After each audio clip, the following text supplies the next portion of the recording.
Hello, people. Willow here. How are ya?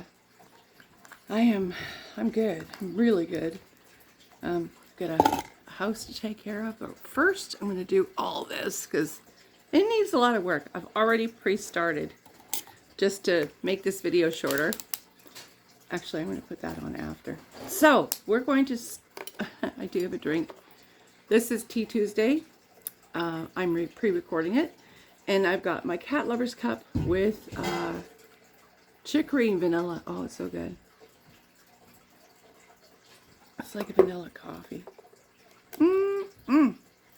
So, I thought I would let you know. So the one I want to use now, up here. I'm going to be doing crime videos. Like I mentioned before that I have, obviously, that interest. And I plan on making it a thing on my page, but it takes a long time to research to get, the right information. Because, it just does. And I'm thinking that maybe once or whatever, a month, I'd put these out. So, okay, here's what I'm up to so far, okay? I was doing the Martha Moxley, and because she was a kid, and because of, in the United States, Kennedy is running, I thought, yep, do I want to go down that rabbit hole? No, I think not. A little too frightened of the family, to be honest, yeah. I just think it's not a smart thing for me to do. Yeah. So, I'm revisiting something that actually as a kid, not sure if you guys did this or not, maybe it's just a Canadian thing, I have no idea. It sounds pretty creepy, but this is how I heard about it. I remember going to Alliston Union School, and the girls, they're skipping rope, and I was new, and they were like, Lizzie Borden took an axe, gave her mother 40 whacks. When she seen what she had done, gave her father 41. Well, there's no accuracy in that, but I mean, terrible thing to jump rope to, right? Anyway, so I started to, get into it a bit, and found out that,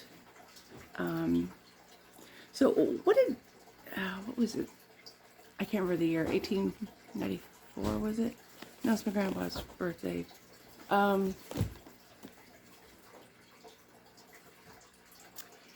The late 1800s. Lizzie Borden's dad was in the middle of redoing his will. He had 2 biological children with his first wife. He was remarried, like I said. All right, I don't know if I said that or not. Then I just said it now. And he was redoing his will. His girls were not happy with the fact that he had helped out his second wife's daughter financially, because he would do nothing for his girls. And Lizzie was his youngest, and can I remember the oldest girl's name? No, you can put it in the comments if you remember. That would be great. But no, it seemed like he was a money miser. Like he was really convicted, to, and had to, I guess, live very penny pinching. Until he got old, he was rich. But he was from a rich family, but not the richest of the family of Bordens. He was the lesser, they say. Now, whether or not that's true, I don't know, because I wasn't there. So, again, when something is not something that I know for sure, it's called hearsay. We'll stick with this is all hearsay. Lizzie very much wanted a lovely social life. Now, she and her sister both. Sister was 10 years older and kind of treated Lizzie like her own daughter. She stepped in and she did everything for her sister, and she was always advocating for her sister and really just being a stand-up sister. She was 10 years older, yeah. Both Spencers. The way that back in those days, according to everything, that I've researched and stuff, the only way for a woman to have anything of their own, because a woman couldn't own property or title unless it was bequeathed to them, is to marry. And even at that, a man would leave whatever it is that he has to his son. To his son. That drives me cuckoo. I mean, even Lady Diana's father, the 7th Earl Spencer, left his home castle, right? The home that Diana and the family grew up in, Charles and Sarah and all of them, left it to the younger brother. So, you know, it still happens. It still happens. Diana never wouldn't have got it. The girls didn't get it. But, you know, her brother, who had he's an interesting person too. Anyway, it's very different. I'm gonna end up getting off topic. I'm gonna try and stay on topic. Oh, skin feels really soft with that stuff on it. Anyway, so okay, the night before.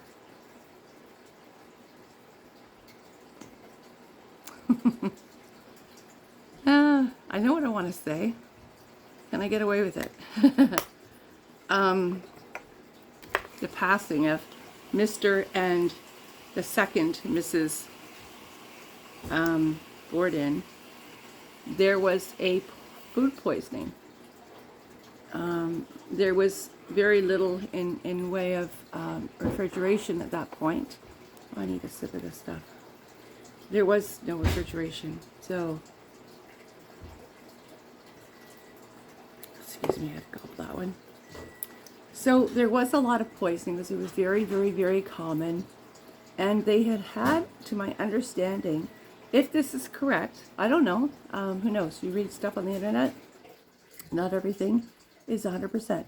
But I understand one was bread and the other mention was a beef or a stew of some kind. Now, you know that if you leave it overnight, it's contaminated and we're not going to eat it, right? I don't think it would be the bread. In my assumption from what I've read, it would definitely be the meat source that would have been the culprit to make them all sick. Now, Lizzie was sick. Her sister was away. Stepmother was sick. The housekeeper, there was only one because, you know, it was a tightwad, in my opinion. In case there's any living relatives. No money here. Anyway, he was a tightwad and only paid for one housekeeper. Now, she was sick as well. He went off to work the day of the incident, of the passing of himself and his wife. A lot of things, there's different movies on, like if you watch the movie on Lizzie Borden and done by Elizabeth Montgomery, by the way, you know, from Bewitched, she, by the way, is a distant cousin, I understand. How true that is, you don't know. Not when it's online. But anyway, interesting if she was, because she really wanted to do the part. Day of incident, says, the housekeeper is outside. She is washing windows. The door was locked from the inside, not the outside, but the inside. And see, yeah, from the inside. She was doing windows outside, talking to a neighbor that I understand, and whether that's correct information or not. This is a long time ago, so you really can't get a lot of information, especially when people were, you know, anyway, I'll get onto that too.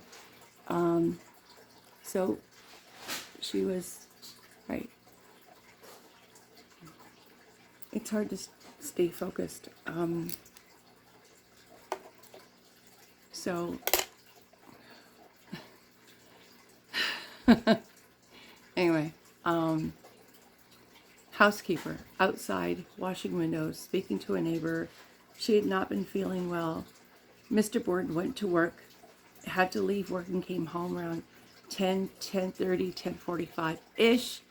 And Lizzie, I don't know what she was doing. I've been trying to find out, and nothing is conclusive, so I can't say. I don't know. I can say that conclusively, I don't know. I don't have a clue what she was doing. Who knows? But anyway, she was not well, had made statements that to other people that they hadn't been well, and she was fearing for the safety of her family. This is in Massachusetts, like in the 1800s. So to get all that information, anyway, she was the one who, her father came home. The door had to be unlocked for him to come into the home and lay in the parlor. I guess it was the parlor room. I'm not sure what they called that room, but it had a couch and stuff. He laid down, took his hat off and everything, laid down for a wee rest. One leg rested on the ground, on the floor, the other on the couch. And happened. And the next thing you know,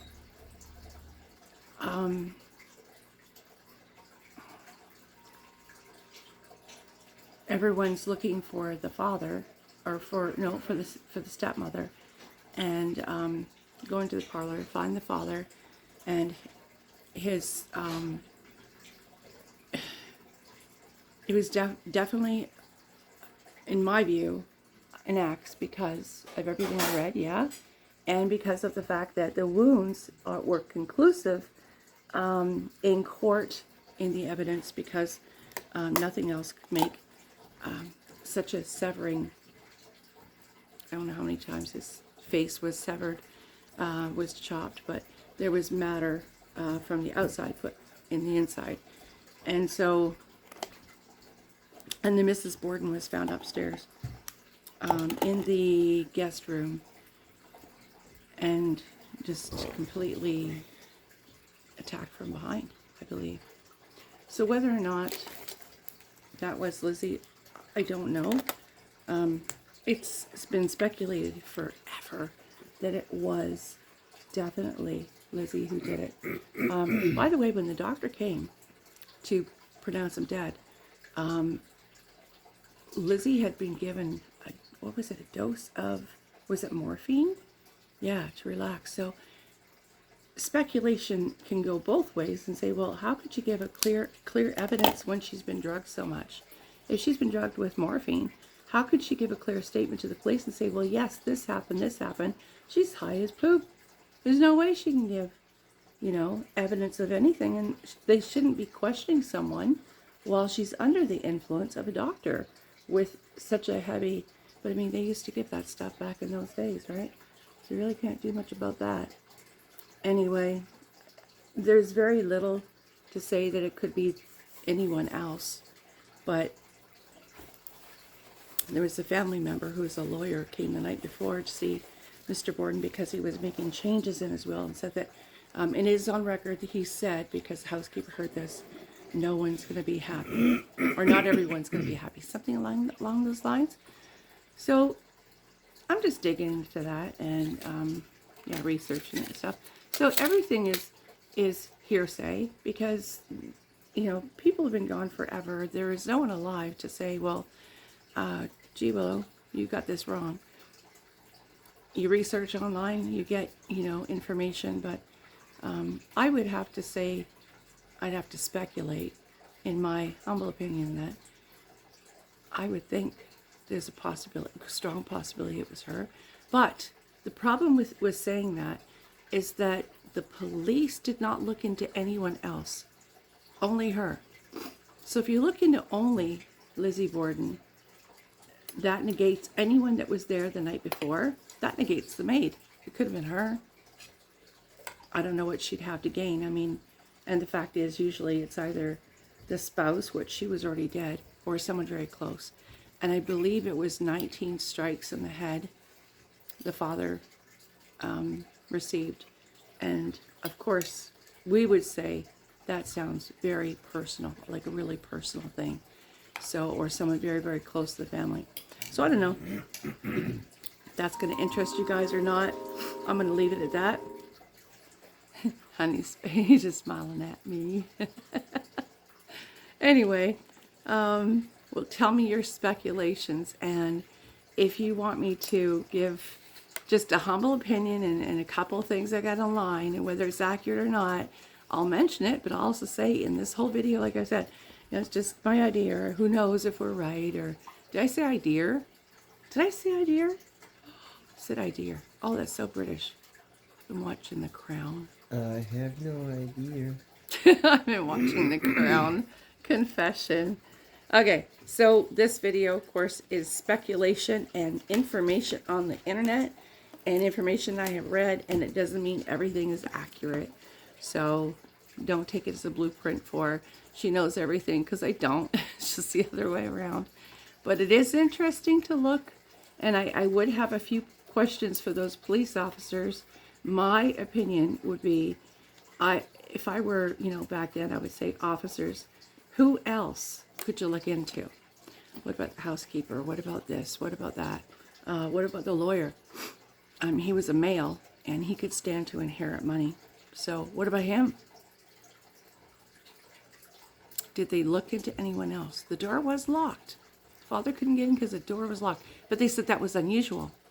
So if that was unusual for the door to be locked, that means it was normal for it to be unlocked, which means anyone could have come in. It's just during the time he was being, I don't know. Tell me what you think. I'll be interested to read your comments. See ya.